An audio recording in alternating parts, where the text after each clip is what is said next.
Well, it had to happen, didn't it? Welcome, everybody, to the beginning of a new franchise mode series on NHL 24, our very first. And it has been a long time since I have taken control of my favorite team, the Boston Bruins. However, EA delivered in terms of the new era for the Bruins, the throwback logo, the jerseys being in the game out of the gates, which is a pleasant surprise to say the least. And really that kind of led me to wanting to run with this particular series and the idea that in real life, the Boston Bruins are very much moving in to a brand new era. No Patrice Bergeron, no David Krejci. And of course, you look at the years prior to that, the departures of Tuukka Rask, Zdeno Chara, and so many others. This is now, without a doubt, the team of David Pastrnak and Charlie McAvoy, and of course now with Brad Marchand as team captain for the next couple of years. And what we're going to look to do is in a, well, quote-unquote, somewhat realistic way, try to keep this team as competitive as we can. In taking a look at what we have to deal with here. And of course, if you want to take a look at all the NHL rosters, I have a rundown video about that. And of course, I put out a video today as well in regards to my first custom roster update and kind of how that's playing out for the Xbox Series consoles. I mentioned, though, that these rosters, EA's provided rosters, are rough at this stage. I am going to try to enjoy this series for what it can be. But in a decent way, though, we can benefit on occasion from those slightly more difficult ratings. And obviously you look at the Boston Bruins and right now, cool, we have Allmark. Once he goes, Swayman takes over. We're good in goal. Defensively, it is McAvoy and Lindholm locked up long term. There should be a decent way to be able to go about keeping this team as competitive as we can.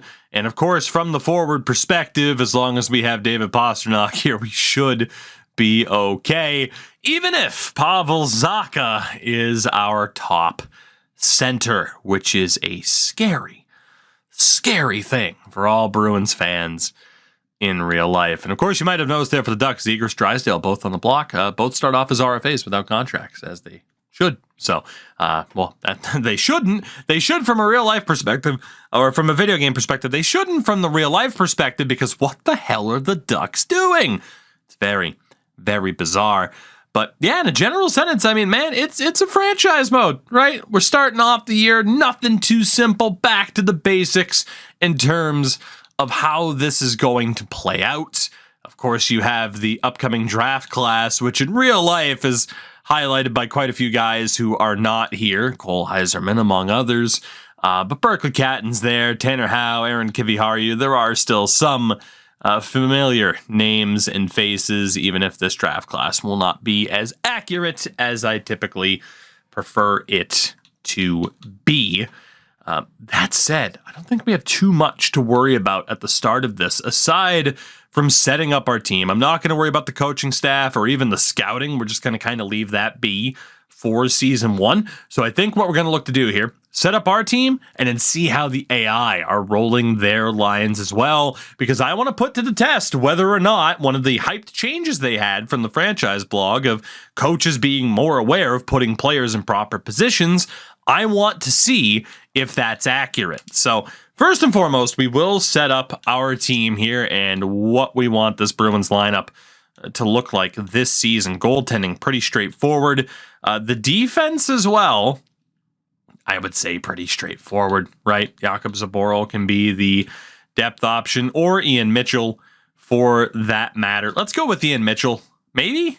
We'll go for Zboril. I'm surprised Zboril's not a depth defenseman, but yeah, we are going to try to keep people within their proper positions as well if we can, which might be easier said than done, given the lack of proper right wings on this team. But for the most part, we could get Magna up on the team. It's fine by me. Fabian Lysell in the minors, one of the Bruins' top prospects. As kind of awkward as that is. But that leaves us with 14. We can drop Patrick Brown down, and let's take a look at how our team is shaping up. And immediately, you got to look there at our top line. There is the brand new +4. Of course, now it's +1, 3, 4, and 5 to try and stop the AI from doing dumb things to guarantee themselves that +5, even if it means dropping people to lower lines, then it should. And if we wanted to play people within their proper role, I hate to say it, but Jesper Boqvist would be the one on the outs. And honestly, I'm not against giving Jakob Lauko that playing time. I didn't think Magna would be as high up in this lineup by default, but here we are. Man, what are we going to do here with AJ? Good old friend of the channel, AJ Greer. We don't have enough left wing spots there. Maybe we drop AJ out of the starting lineup. I hate to say that, but that might be the way to do it. Get Jesper Boqvist in for him. Do we put Charlie Coyle on the right? Oh man. Yeah, this team's gonna be pretty bad. Pretty bad in the sim. Real life, they might do a little bit better than what they could possibly do here in the sim, but I am not expecting much. Honestly, maybe we just play Jakob Lauko on a higher line. I mean, that could be it right there. DeBrusk, Boqvist, Coyle. Remember how I said I was going to try to keep this team competitive? Yeah, about that. Not looking too good out of the gates. We'll leave the defense as it is, the goaltending as it is as well. We'll go best lines in the AHL because I don't think there are too many players, if any, that we need to worry about. I mean, Ryan Mast probably doesn't have great potential. No, he doesn't. A couple medium top sixes, nothing too crazy. So for the most part, a quick and easy look there at what our team is going to look like. But like I said, I want to see what the AI do and how they set up their lineups. Let's put this to the test. Have EA properly fix things. Now, of course, you will notice that injuries are on. I have it set at the default 50. I want to see if injuries are better as well. We're going to test that out at least throughout Season 1. But we are here at the start of our first season. Let's take a look at the Anaheim Ducks. So they were able to sign Trevor Zegras, 1-year deal, $4.4 million. That's not too bad. Immediately on the second line, it has Mason McTavish, who's a center on the wing, when Ryan Strome could be on the right and Vetrano could be on the left. So it's not a good sign immediately. It also has a left winger, Benoit Olivier Giroux, as a center. That one's a little bit more understandable, although you could just swap Lundstrom down to the fourth line to get someone within their proper setup. So not the most impressive look, as it's also a 1-year deal for Jamie Drysdale. We look at the Arizona Coyotes. You got Keller, Schmaltz, and it does have Logan Cooley, who again I added in. He is not in the game, at the base level. We're gonna have to wait for their first big roster update after October 10th. But even though he's a center, he's on the right wing. Even though Nick Schmaltz can play on the right side. Not a good look early on for one of the 10 things or so that they touted. Same thing here. Nick Bjugstad, center right wing. McBain's a center, yet McBain is on the right wing. We're off to a horrible start here, EA. Absolutely horrible. Good. Good. Something that really shouldn't be all that difficult, yet here we are. And I figured I should check the healthy scratches as well, although that could be even more depressing. Buffalo for the start of Season 1. Let's see, at least positionally, they're on point, so that's good. It's not going to be every team that looks incredibly goofy. So that is quite promising. They have Luukkonen as their starter, despite the fact Devin Levi's in the game. They do have Peyton Krebs as a healthy scratch, which, yeah, but at the same time, you'd like to see the AI be a little bit more aware of the fact that he has a good potential and is being wasted by, just being left there to rot. But hey, what do I know? Calgary also not looking that bad in terms of players actually being in a proper spot, so that's good. It's not every team that's going to be questionable, to say the least. Oliver Shillington's there too, and that's the big question is whether or not he's going to be playing this year. I hope he does. Another example there, Calgary, wasting Matt Coronado. You can't tell me they don't have another player that they could have as a forward healthy scratch at this stage. Dryden Hunt is a depth defense or a depth forward, I should say. So interesting there. Carolina, any kind of crazy examples based off of this lineup? They signed Phil Kessel to a 1-year deal. Of course, he starts off on the free agent list. Kind of an awkward one, Stefan Nason. I mean, you'd think it would play Jordan Martinook at center and play Nason on the wing at least, but that is what it is. Of course, Slavin and Burns. Defense is looking all right. Obviously, the goaltending will be fine. Chatfield and Caleb Jones. 2 defensemen. The scratches. Interesting. You have Chicago. They are running Connor Bedard as their top line center. I would hope so. They also signed Max Comtois and Danton Heinen. And the fourth line's a little bit of a mess. Guess they didn't factor in that they would have already had players signed, but what are you going to do? Also, Jared Tenorti is on their top defense pair. If that ends up being the case in real life, Hawks fans, GG's, have fun with that. At least you have Connor Bedard to soften the blow, and apparently they have no right wings whatsoever on the team. Colorado. Let's see, any wonkiness here with the Avs? And again, they have the most franchise team in the world of, oh yeah, that guy's there. Again, a little bit surprised Wagner's not at center. It's not the most egregious thing in the world, but, 77 face-offs to 65. You'd like to think the AI could pay attention to that and would want to pay attention to that, but again, perhaps still not as smart as advertised. Shout out to Kent Johnson there. They are not running a certain Adam Fantilli, who I did add to their lineup. Again, Bemstrom can play the right. Danforth can only play center, so Bemstrom's not on the right. I hate it here. I'm trying to get this out of my system now. How much I despise this. Shout out to the Blue Jackets playing David Yarosek, though. I'd hope so, given he's an 81 overall. Jesus Christ. And Elvis Merzlikins rocking that 876 save percentage. Still an 84 overall. Cool. If you say so. Adam Boqvist. Man, they scratched Adam Boqvist. I mean, Yarosek is there too. Interesting. For the Dallas Stars, love to see, of course, Jason Robertson be that highly rated. Tyler Sagan's on the wing for absolutely no reason. So that's cool.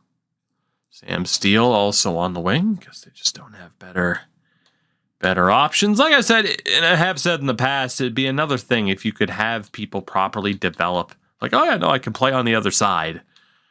But we don't have that feature right now, so it's just kind of dumb. It's the only thing I got.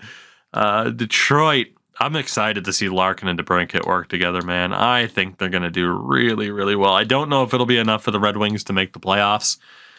They are running Andrew Kopp on the fourth line. I mean, you can make the argument of who would get dropped, but still, that's it's a little bit of a tough look. Shout out to Justin Hall, still making good money. Shout out to Healthy Scratch, Ben Sherratt. Edmonton, of course, with Draisaitl and never miss him. 95 defensive awareness. Connor McDavid. Jesus Christ. Oh, these rosters. Whew. Oh, EA, you have outdone yourself this year. Let me tell you. Crushing it.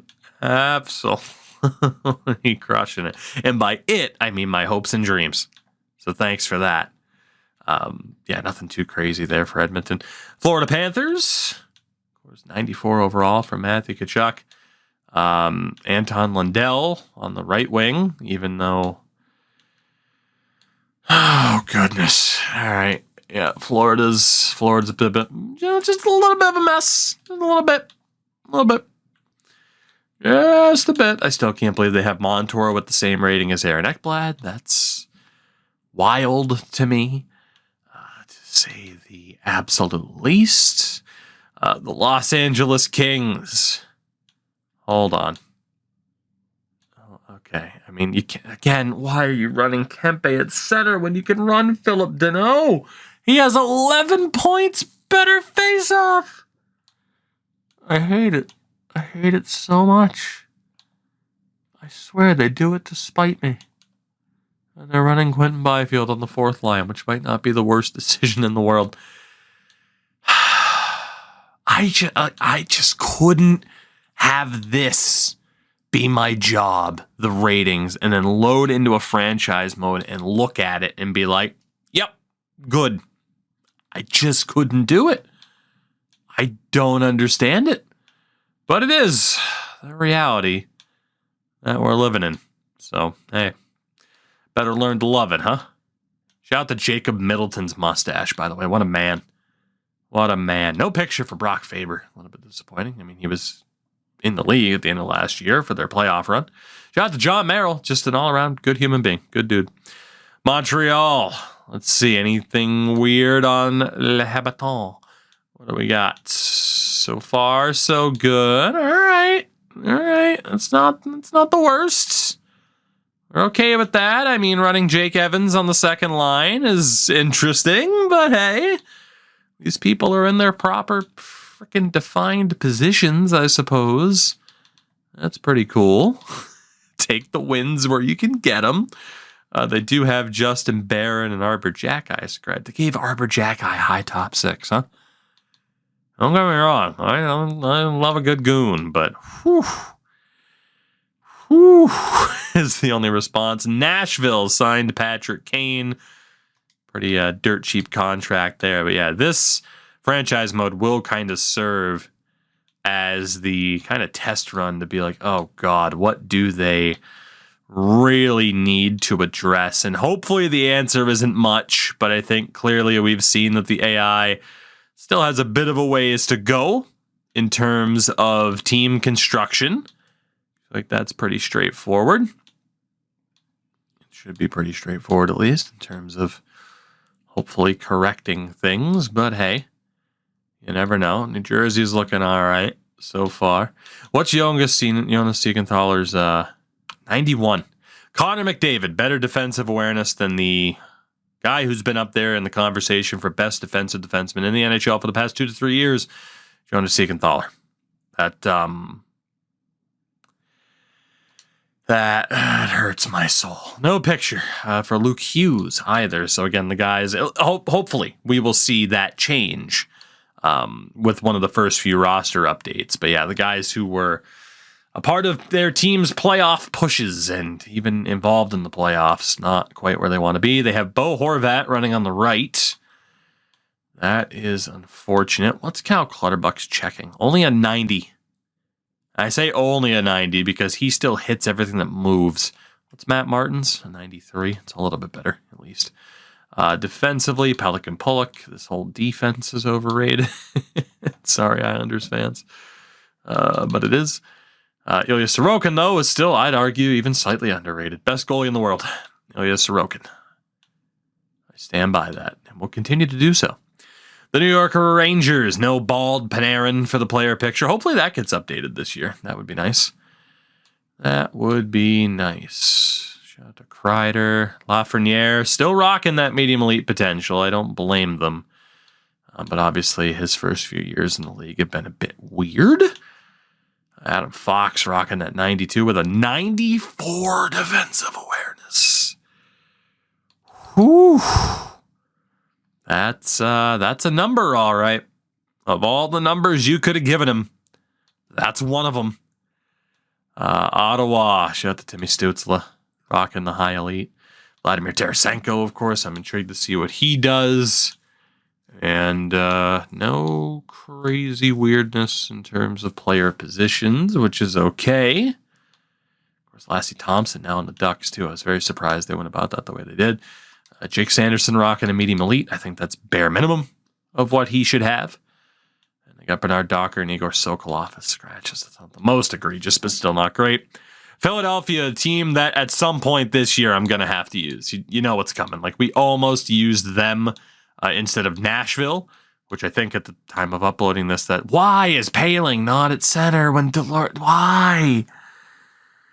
Oh, yay, Jesus Christ. Can we just get this right? For once. For once, can we get this right? What's Camp York's potential? Underrated. How dare you? How dare you? Unreal. Carter Hart, by the way, rocking that 87 overall after 2 seasons of not so good hockey. Oh, but the Flyers weren't good in that time, too. That's true. But Carter Hart would not be the first good goalie on a bad team to still put up good numbers, and he didn't put up good numbers. Let's see. Pittsburgh stacking that top line. Malkin on the wing for no reason whatsoever. Love to see it. Like it, I love it. Especially when Rem Pitlick can play the wing. Cool. Still very weird to see Erik Karlsson on the Penguins. Very, very weird. And then, of course, Jari Nedeljkovic, Nostroza, and noted not claimed on waivers defenseman Ty Smith. The Sharks. The Sharks. Anything kind of weird or wonky here? Shout out to William Eklund. They gave him a medium elite. Good on you. Good on you. Defensively, if you want to call this a defense, I mean, I suppose in name only it is. Still can't believe some of these freaking ratings. My God. Oh, they're bad. Matty Beniers on the left wing for some reason, even though that's where Jared McCann can play. And Beniers has 1 point better at faceoffs and is slightly better defensively. Logic prevails. Sweet, beautiful logic. And speaking of beautiful, Brandon Danev. You love to see it. You love to see it. Got the Will Borgen. Grubauer, Drieger. What do we got on St. Louis? What are they looking like here? What do the Blues look like heading into season 1? New captain Braden Shen. Toropchenko plays center. I mean, it's not surprising. It's still not ideal, but again, not the most egregious example when we've seen other examples of dudes on a line. Malcolm Subban rocking an 81. Look, I love Malcolm Subban. I wish he was the Bruins starter to this day and that had worked out. Man had a 903 in 39 AHL games last year, and he has an 81 overall. Whew. Okay. That is a choice, to say the least. Not a very good one, but it is a choice. Oh, there's going to have to be a lot that I ignore this year to have fun with this game, isn't there? Poor Bassey, by the way, getting hurt at the start of the year. That really, really sucks. The Toronto Maple Leafs not rocking with Nylander at center like they're trying to in real life. Oh, let's see. Bertuzzi, Yarncroke. They got Max Domi at center. Ryan Reeves. And then Nick Robertson on the off wing is what it is. Still 86 defensive awareness, by the way. Shout out to John Klingberg's agent, able to command, from the looks of it, actually, the Leafs might still have some cap issues, right? Because he got 4.1. So that's fun. They have still screwed up the cap situation with the Leafs. Fun. Oh, also, Jake McCabe is a healthy scratch. That is something. That is something that you can do. I don't advise having Jake McCabe as a scratch, but hey, you can do it. Got the Captain Quinn. Goodness. Well, hey, at the very least, with the AI still making dumb decisions, we might actually be able to keep this team in said competitive state that we're aiming for. So that's a positive. We should be able to take advantage of a general sense of incompetence from the AI as we get this going, which is nice. Always nice. How dare you healthy scratch Nick Hague? Rebuilding Hockey Town legend. How dare you? Washington, man, I'm surprised Ovi's on the top line. You sure about that? You sure you just don't want to randomly have him on the fourth line or some shit? At least they don't. I'm being sarcastic, obviously. God forbid they actually did that. Protoss, Alexia Phillips, and then, of course, Winnipeg. So, yeah, there are still more examples than I would care to see. I think EA still has some work to do, and one of the very few talking points that they had in regards to franchise mode, especially when Nate Schmidt could play the right side, Logan Stanley could be on his proper left. Of course, I had a video out talking all about the franchise mode changes and stuff like that. We are going to get heavy into this franchise mode starting tomorrow here on the channel, or tonight live on twitch.tv/Tuki24. And of course, we'll be doing our kind of normal export. The Nashville series, by the way, from NHL 23 still isn't done, so that's going to keep going in the meantime. But yeah, the Boston Bruins, my team of choice, as I try to process my grief over the loss of Patrice Bergeron. But I will say, I do like these jerseys quite a bit. I've warmed up to them quite a bit. Although the letter should have an outline on the numbers. That's my one complaint. Just kidding. If you've been here this whole time, you'll know that I had plenty of complaints.